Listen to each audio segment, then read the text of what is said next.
Ներկայի հիմնահարցեր և ապագայի հեռանկարներ, մեծարգո ներկաներ, հարգելի գաղափարակից ընկերներ, 3 տասնամյակ առաջ 1990 թվականի օգոստոսի 23-ին ընդունվեց Հայաստանի անկախության մասին հռչակագիրը, փաստաթուղթ, որը հռչակեց անկախ պետականության հաստատման գործընթացի սկիզբը, նախանշեց մեր պետականության վերակերտման ուղենիշները և հաստատագրեց ինքնիշխան պետականություն ունենալու կամքը։ Անցած 3 տասնամյակի ընթացքում հայ ժողովուրդն անցել է անօրինակ փորձությունների միջով, պայքարել հանուն անկախ և ժողովրդավարական պետականության, պատերազմել և հաղթել, զոհությունների գնով ազատել ու պաշտպանել իրենից բռնազավթված և օտարին հանձնված Արցախը։ Այսուհանդերձ Հայաստանի անկախության հռչակագրի մեջ նախանշված նպատակների մի զգալի մասը մնացել է անկատար կամ խորապես թերի։ Դա մեծապես պայմանավորված է եղել առարկայական և ենթակայական, այսինքն օբյեկտիվ և սուբյեկտիվ մի շարք գործոններով։ Առարկայական գործոնները ներքին չկային կայուն ժողովրդավարական ավանդույթներ, շատ առումներով գերակայում էր ամբողջատիրական մտածողությունը, չկար տնտեսապես անկախ միջին խավ։ Առաջ անցնելով հարկ է նշել, որ այսօր էլ թեև որոշակի փոքրաթիվ հանրային կղզյակներում ժողովրդավարական մշակույթի ներդրմանը, թե ժողովրդավարության և թե միջին խավի կայացումը մնում է որպես չլուծված խնդիր։ Արտաքին գործոններ միջպետական հարաբերություններում գերակայում էր հետսառըպատերազմյան տրամաբանությունը։ Ենթակայական գործոններից հարկ է նշել քաղաքական ղեկավարության սկզբունքային սխալները, խիստ պակասավոր ու անարդյունավետ, իսկ հետագայում նաև հանցավոր կառավարման վարքագիծը։ Ըստ այդմ, անցած 3 տասնամյակի ընթացքում առկա որոշ ձեռքբերումների կողքին շատ են չարդարացված կորուստները, քանի որ հայոց պետականությունը անցած ժամանակահատվածում ըստ էության զավթված է եղել իրար հաջորդող վարչախմբերի կողմից, ապա դա հանգեցրել է ազատ շուկայական հարաբերությունների խեղման և էական տնտեսական դժվարությունների, ինչի հետևանքով նաև հասարակական հարաբերությունների և ազգային կենսակերպի անհրաժեշտ արդիականացման կասեցման և եղածի աղճատման։ Սրա հետևանքով հայրենաբնակ ժողովրդի մի զգալի հատվածը հարկադրված է եղել լքել հայրենիքը և օտարության մեջ վաստակել առօրյա ապրուստը, ինչպես նաև հեռվից աջակցել իր հարազատներին և հայրենիքին։ Մի խումբ մարդկանց կողմից Հայաստանում իշխանության զավթման թերևս ամենաակնառու դրսևորումը և աններելի հանցագործությունը անկախության հռչակագրի 7-րդ կետում ամրագրված համաժողովրդական սեփականություն հանդիսացող հսկայական հարստության, մասնավորապես ընդերքի և բնական պաշարների յուրացումն է, առավելապես օտար կապիտալի հետ միասին։ Ասվածի ամենացավոտ օրինակը Ամուլսարի հանքարդյունաբերության ծրագիրն է։ Մեծարգո ներկաներ, թեև հռչակագրում խոսվում է առաջին հանրապետության ժողովրդավարական ավանդույթները զարգացնելու մասին, ըստ այդմ անուղղակիորեն ընդունելով նրա իրավահաջորդությունը նորանկախ Հայաստանի Հանրապետության առաջին վարչախումբը որդեգրեց Հայաստանի հակասող իրավաքաղաքական հայեցակարգ, որի վրա մինչև օրս խարսխված է և արտաքին և ներքին քաղաքականություն։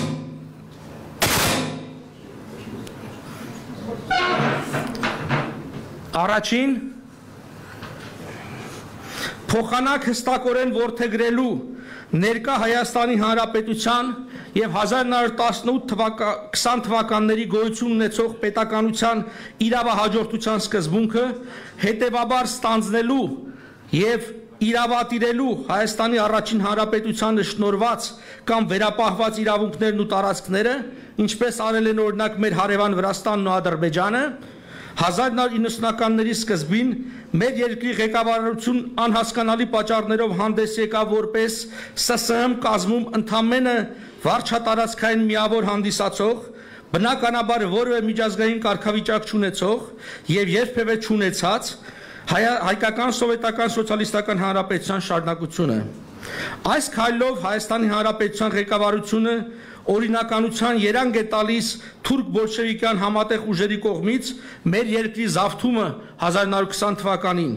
սրբագործում է ստալինյան սահմանադրության հայավնաս հետևանքները եւ զգալապես թուլացնում մեր բանակցային դիրքերը ինչպես Արցախի հարցում, այնպես էլ Թուրքիայի հետ։ Այս սխալ հայեցակարգից է ածանցվում այն փակուղային իրավիճակը, որում ներկայումս հայտնվել են Արցախի կարգավիճակի շուրջ ընթացող բանակցությունները։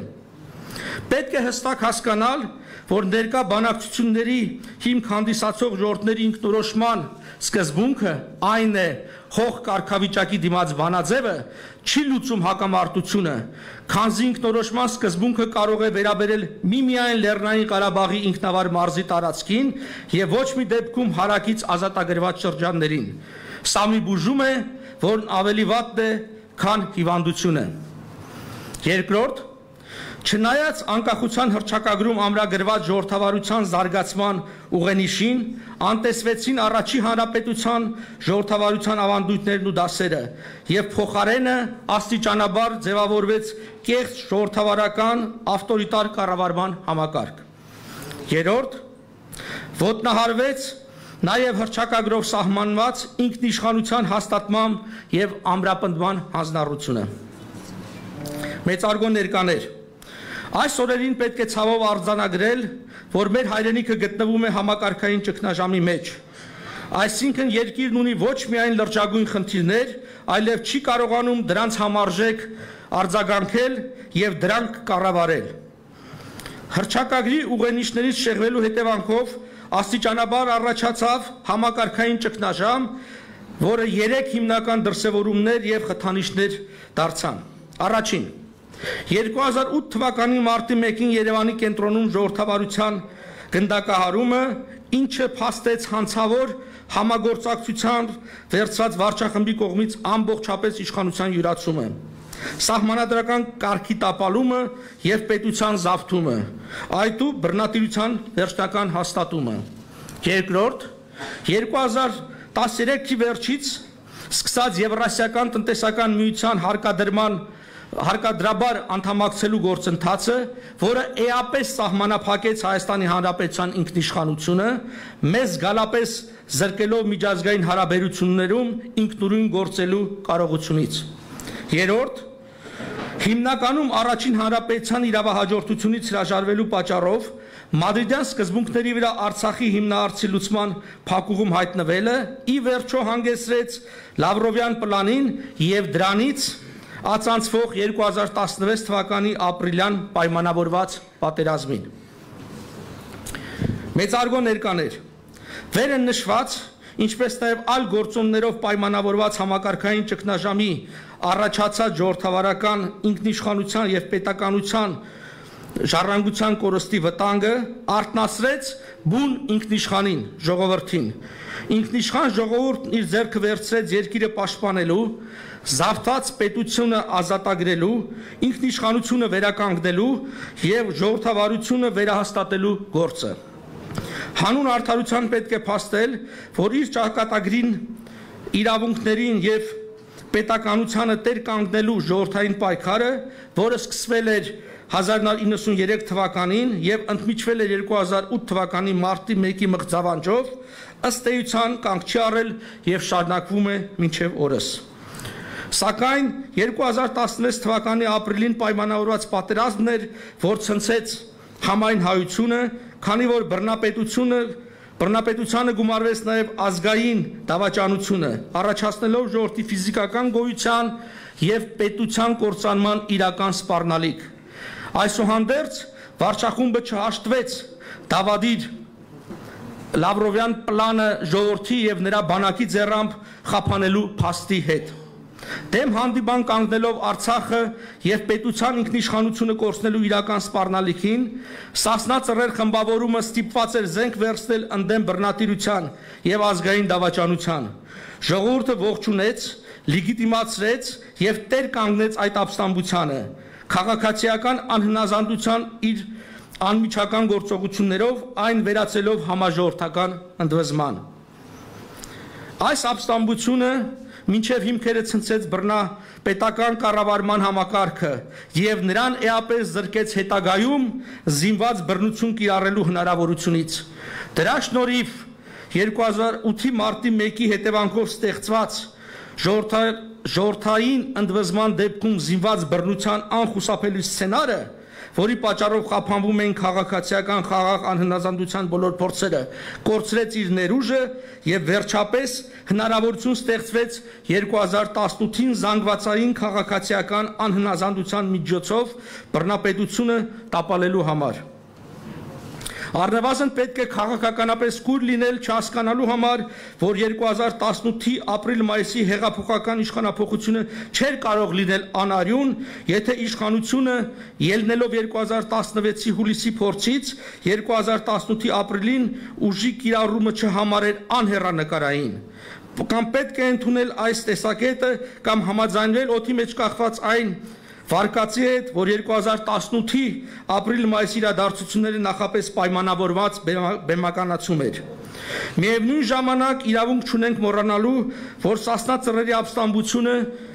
բացի 2018-ի համաժողովրդական խաղաղ անհնազանդությամբ իշխանությունը փոփոխելու համար ճանապարհ հարթելուց, փաստորեն վիժեցրեց Լավրովյան պլանի իրագործումը։ Այն լուծեր իր առջև դրված հիմնական խնդիրը իշխանություններին եւ նրանց օտար տերերին ցույց տվեց, որ հայ ժողովուրդը դեռևս վերջնականապես չի կոտրվել եւ պատրաստ է խափանելու Արցախի հետ կապված ցանկացած դավադիր ծրագիր։ Մեծարգո ներկաներ 2018-ի հեղափոխական ալիքի վրա պետության կառավարումը ստանձնած քաղաքական ուժը ցավոք սրտի նախորդ վարչախմբերի նման շարունակեց հռչակագրի սահմանած ուղենիշերից շեղված քաղաքականությունը եւ գործելակերպը, ինչի հետևանքով չարդարացվեցին հետհեղափոխական սպասումները եւ չկատարվեցին խոստումները։ Համակարգային ճգնաժամը հաղթահարելու փոխարեն շարունակվում է խորանալ։ Ըստ դրան գումարվող կորոնավիրուսի համավարակը եւ զուգահեռաբար զարգացող համաշխարհային մասշտաբի դարակազմիկ փոփոխությունների հորձանոթում տեղի ունեցող ցնցումների մեր ազգի եւ պետականության համար ստեղծում են գոյութենական մարտահրավերներ։ Ստիպված ենք ցավով արձանագրել, որ ներկայումս վարչախմբի կարողությունները էապես չեն համապատասխանում մեր աչքի առջև ահագնացող այդ մարտահրավերներին։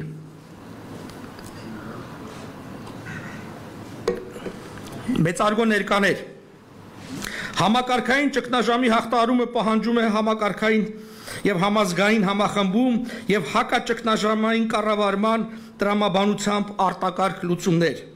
Ստեղծված իրավիճակում, երբ կա նաեւ բռնապետությունից ժողովրդավարություն անցնելու խնդիր, վերը նշված հակաճգնաժամային կառավարումը պետք է իրականացվի անցումնային ժողովրդավարության ձևով բռնապետության անվերադարձելիությունն ապահովելու համար։ Այս նպատակով հաշվի առնելով մեր պատմության ընթացքում պետության զավթման դառը փորձը, անհրաժեշտ կլինի հնարավորինս կիրառել ուղիղ ժողովրդավարության մեխանիզմներն ու գործիքները, իսկ անցումային կառավարման փուլը նախապես սահմանել կարճ եւ հստակ ժամկետով ու լիազորություններով, խիստ սահմանափակ շրջանակով։ Մեր համոզված այն պետք է տևի առավելագույնը 1 տարի։ Հակաճգնաժամային անցումային ծրագիրը պետք է հիմնվի հնարավորինս լայն համազգային համագործակցության ու ներառականության, ինչպես նաև ինքնիշխանության ամրապնդման ու Արցախը ներառող միասնական կառավարման համակարգի վրա։ Էական է լինելու արտաքին անվտանգության ապահովման հարցը։ Ըստ այդմ առանձնահատուկ ուշադրություն պետք է դարձվի արտաքին ռազմավարության վերանայմանը, այդ թվում դիվերսիֆիկացմանը, ինչը պետք է իրագործվի մեր ռազմավարական շահերին համապատասխան, տարածաշրջանի դերակատարների հետ հավասարակշռված, հարաբերությունների ձևավորմամբ։ Ըստ այդմ, հատկապես պետք է հաշվի առնել փոփոխականորեն զարգացող նոր իրավիճակը, որը համաշխարհային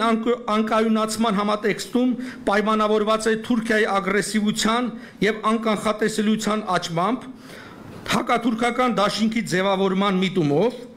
մեզ համար կենսական որոշայերի նկատմամբ Ռուսաստանի անհստակ դիրքորոշմամբ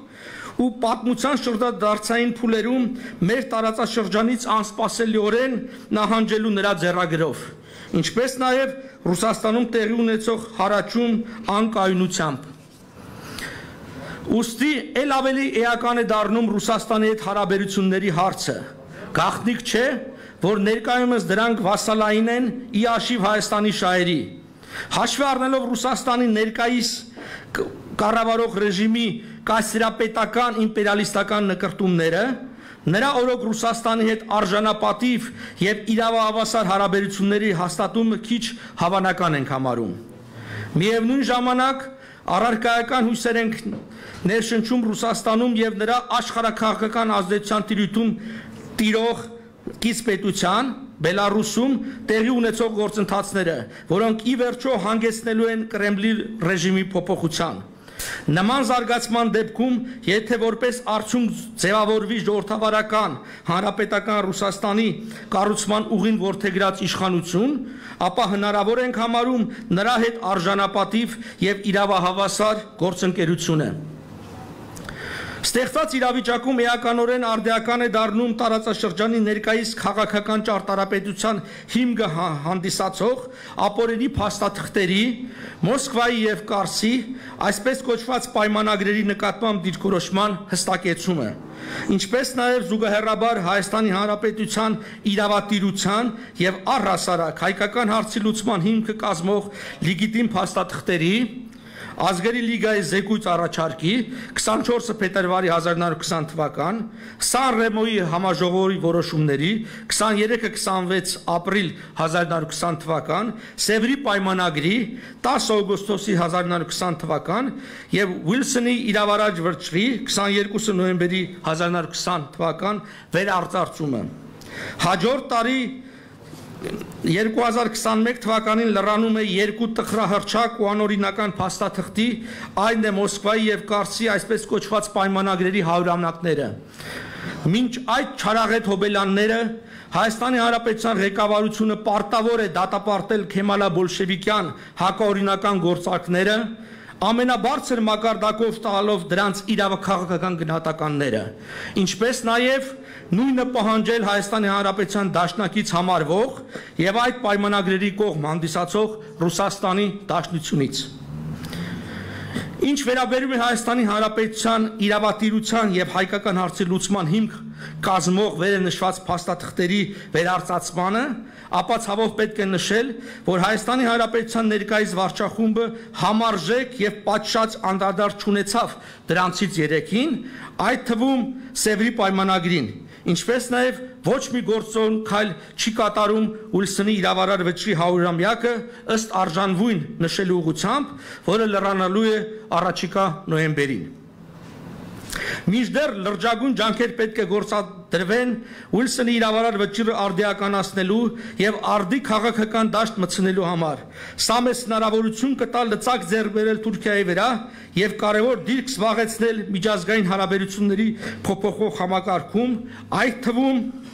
դիրքորոշվելու ձևավորվող Եգիպտոս, Արաբական Միացյալ Էմիրություններ, Հունաստան, Կիպրոս, Ֆրանսիա հակաթուրքական դաշինքի հանդեպ։ Այս անհրաժեշտ պայմաններին զուգահեռաբար Հայաստանի Հանրապետության արտաքին անվտանգության բավարար մակարդակի հասնելու կենսական անհրաժեշտությունն է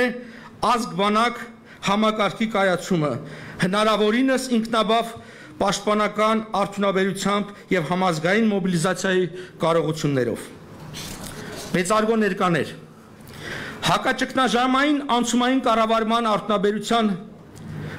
հիմնական անհրաժեշտ պայմանը 1991-ից մինչև օրս ընկած ժամանակաշրջանի իրավաքաղաքական գնահատականն է, դրա փուլերի նկատմամբ տարբերակված մոտեցումներով։ Իրավաքաղաքական գնահատականից պետք է բխի երկու գործընթաց։ անցումային արդարադատություն եւ նոր սահմանադրության ընդունում, որին համապատասխան արտահերթ ընտրություններ։ Միևնույն ժամանակ մենք պարտավոր ենք կատարել հռչակագրով մեզ ավանդված անկախ պետականության հաստատման գործընթացն ամբողջացնելու հանձնարարությունը, ինչի համար էական նշանակություն ունի 1920-1991 թվականների ժամանակահատվածի իրավաքաղաքական գնահատականը։ Այս խնդրի լուծումը պետք է սկսել զուգահեռաբար,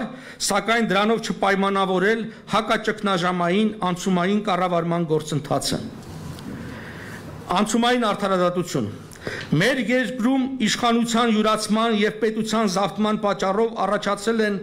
ամբողջ ժողովրդին եւ պետությանը պատճառած ծանր հետևանքներ։ Նման մասշտաբի ծանր հետևանքների պարագայում, ինչպես նաեւ պատասխանատվության, փոխհատուցման, հանրային համերաշխության վերականգնման եւ բռնապետության անդառնելիությունը երաշխավորելու նպատակով անցումային արդարադատություն պետք է լինի ամբողջական եւ համապարփակ, ներառելով նրա բոլոր բաղադրիչները եւ գրեթե բոլոր գործիքակազմը, ներառյալ քրեական արդարադատությունը, ինչպես նաեւ լուստրացիա, քաղաքական, տնտեսական, գործակալական եւ որպես հետևանք նախկին ռեժիմի մաս կազմած կուսակցությունների գործունեությունը եւ դրանց պարագրուկների հանրային գործունեության արգելումը։ Նոր սահմանադրություն եւ արտահերթ ընտրություններ։ Նոր սահմանադրությունը ընդունումը եւ դրա հիման վրա արտահերթ ընտրությունների անցկացումը հակաճգնաժամային անցումային ծրագրի ողնաշարն է։ Դրա անհրաժեշտությունն առաջին հերթին պայմանավորված է լեգիտիմ սահմանադրության բացակայությամբ։ Ըստ այդմ, նոր սահմանադրությունը պետք է լուծի երկու փոխպայմանավորված խնդիր՝ արդյունավետ պետական կառավարման ապահովում եւ իշխանության յուրացման բացառում։ Միևնույն ժամանակ սահմանադրության մշակման եւ ընդունման գործընթացը հարթակ եւ գործիք է դառնում ներազգային երկխոսության եւ սահմանադրականության ապահովման համար բազմակարծության վրա հիմնված անհրաժեշտ այնպիսի բնական քաղաքական բևեռների առաջացման համար, որոնք հենված են ժողովրդի քաղաքական գաղափարական պատկերացումների իրական ռելիեֆի վրա եւ երաշխավորում են փոխադարձ հանդուրժողականությունը, իսկ անհրաժեշտության դեպքում նաեւ համագործակցությունը։ Այդ գործընթացը մեր պատկերացման պետք է բաղկացած լինի 3 հիմնական ենթափուլերից՝ նոր սահմանադրության հայեցակարգի մշակում եւ ընդունում 2 ամիս, նոր սահմանադրության տեքստի մշակում եւ ընդունում 6 ամիս, նոր ընտրական օրենսգրքի եւ կուսակցությունների մասին նոր օրենքի վերջնական մշակում եւ ընդունում 1 ամիս, մեկնարկը նոր սահմանադրության հայեցակարգի ընդունման պահից դրա հիման վրա, որից հետո արտահերթ ընտրությունների անցկացում 3 ամիս։ Նոր սահմանադրության մշակման եւ ընդունման գործընթացը պետք է ներառի դրա հայեցակարգի շուրջ ազգային համաձայնության եկած բոլոր ուժերի եւ գործիչների, ինչպես նաեւ մասնագիտական ու քաղաքացիական լայն շրջանակներին։ Հաշվի առնելով հրապարակի վրա առկա տեսակետները հնարավոր ենք համարում քննարկել նաև մեկից ավելի սահմանադրական նախագծեր հանրակրվեի դնելու տարբերակը։ Մենք ընդգծում ենք, որ հակաճգնաժամային անցումային կառավարման, այդ թվում սահմանադրության մշակման եւ ընդունման գործընթացի մեջ պետք է ներառվեն 2018-ի փոփոխությունները ողջունած եւ դրանց միացած բոլոր ուժերն ու գործիչները։ Միևնույն ժամանակ հակաճգնաժամային անցումային կառավարման ծրագրի 1-ամյա ժամկետին ավարտին նախատեսվող արտահայտ ընտրությունների ժամանակ նրանք պետք է ազատ լինեն իրենց գործունեությունները ձևաչափ ընդունելու հարցում։ Շատ կարևոր ենք համարում, որ հակաճգնաժամային անցումային կառավարում իրականացվի կոլեգիալ կերպով, մերժելով ոչ լեգիտիմ ներկա սահմանադրության կուսակցապետական, գերվարչապետական կառավարման համակարգով սահմանած միանձնյա կառավարումը։ Վերը նշածի առումով մեր մոտեցումներին համընկնող եւ ողջունելի է Հայաստանի Հանրապետության նախկին վարչապետ Արմեն Դարբինյանի առաջարկությունը հակաճգնաժամային անցումային տրամաբանությամբ նոր սահմանադրության մշակման գործընթաց սկսելու եւ դրա առանցքի շուրջ առողջ ուժերի եւ գործիչների ներազգային համախմբված ստեղծված ճգնաժամի հաղթահարելու վերաբերյալ։ Ուստի պատրաստակամություն ենք հայտնում համադրելու եւ համագործակցաբար կյանքի կոչելու մեր պատկերացումները։ Հակաճգնաժամային ոլորտային ռազմավարական ծրագրեր։ Զուգահեռաբար իրավաքաղաքական գնահատականի Ակցումային արդարադատության արդյունքների, ինչպես նաև նոր սահմանադրության հայեցակարգային մոտեցումների հաշվառմամբ պետք է մշակվեն եւ իրականացվեն ռազմավարական ոլորտների հակաճգնաժամային անցումային ծրագրեր։ Մասնավորապես այդպիսի ծրագրեր պետք է մշակվեն եւ իրագործվեն պետական կառավարման համակարգում, այդ թվում առաջին հերթին նրա դատաիրավական բաղադրիչում, առողջապահական, պաշտպանության, այդ թվում պաշտպանական արդյունաբերության, պարենային եւ էներգետիկ անվտանգության ոլորտներում։ Առանձնակի կերպով պետք է կարևորվի հայրենադարձությունը, ըստ այդմ մշակված եւ իրագործվող ռազմավարությամբ։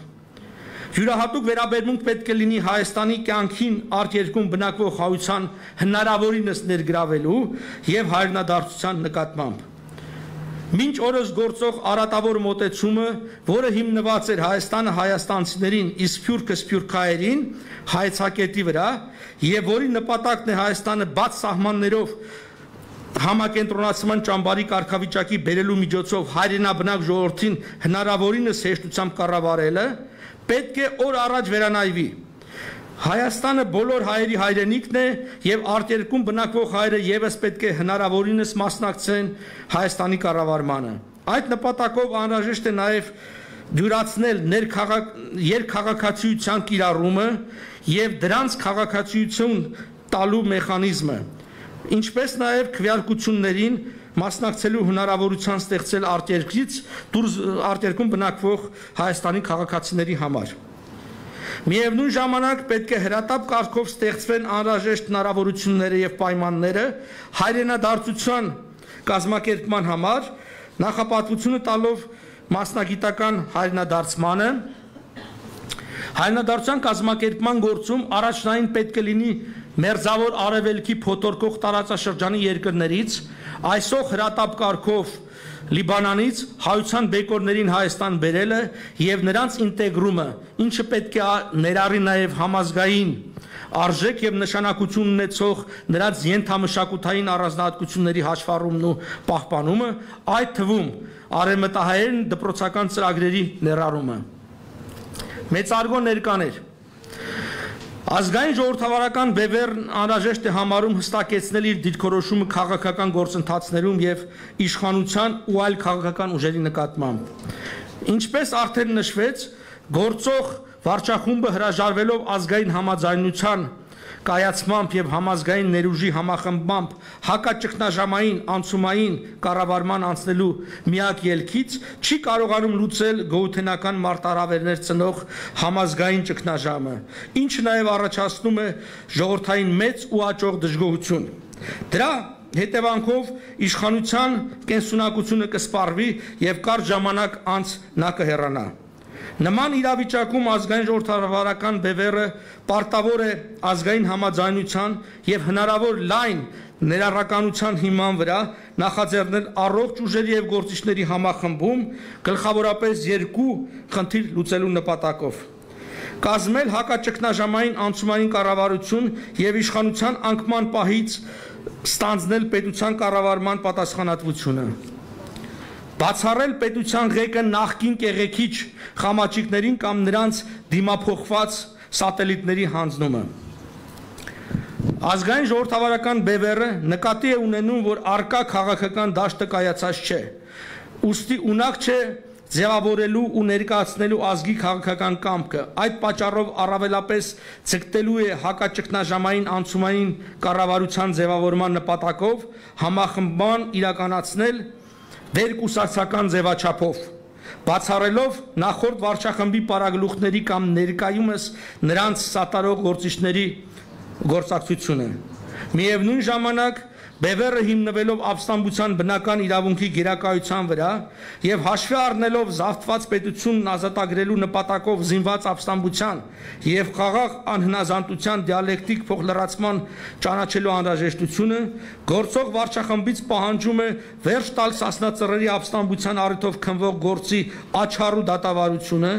ազատ արձակել դեռևս բանտում գտնվող Արմեն Բիլյանին եւ Սմբատ Բարսեղյանին, հրաժարվել մեղադրանքներից, Իսկ մահվան ելքով դրվագները քննել անաչառ եւ անշահախնդիր քնչական խմբի միջոցով։ Մեծարգո ներկաներ, ներկայումս մեր հայրենիքը եւ մենք բոլորս կանգնած ենք բեկումնային զարգացումների շեմին։ Նման իրավիճակներն իրենց մեջ պարունակում են լայն հնարավորություններ եւ միևնույն ժամանակ մեծագույն մարտահրավերներ։ Մեզանից յուրաքանչյուրից է կախված թե ինչպես մենք կհաղթահարենք առաջիկա փորձությունները եւ ինչպիսի ձեռքբերումներով կամ կորուստներով դուրս կգանք այս փուլից։ Արդ կորով վհատվածներին հաջողություն մեր պայքարին եւ նվաճումներ մեր հայրենիքին։ Ի գործ։